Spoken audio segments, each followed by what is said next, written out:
November 11th is coming up. In my wallet, I always carry an old $10 bill. Not a new $10 bill, the old $10 bill.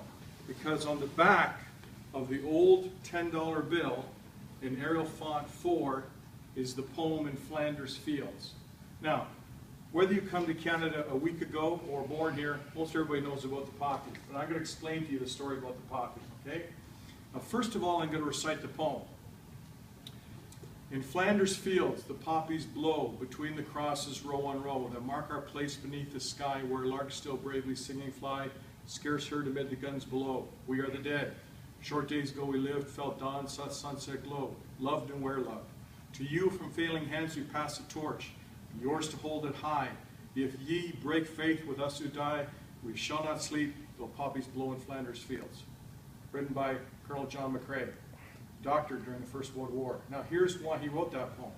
There were so many Canadian soldiers killed in France that they buried them and buried them and buried them in long rows. And when he looked out from his tent, where he was conducting surgery on the new troops that had been brought into him, he was amazed at how many, many graves were. Now the poppy, as a plant, has a seed which is quite delicate. If it lands on the ground, it doesn't grow very easily.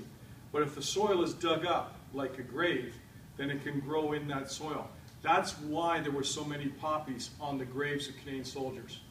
100 years ago, when Canadian soldiers died in combat overseas, they didn't bring them back to Canada in an airplane because they didn't have one. They just buried them where they were. That's why in Europe today, in many countries, in France and Belgium and so on, there are many large acreages of many cemeteries where are the resting places of many Canadian soldiers. So that's the whole story.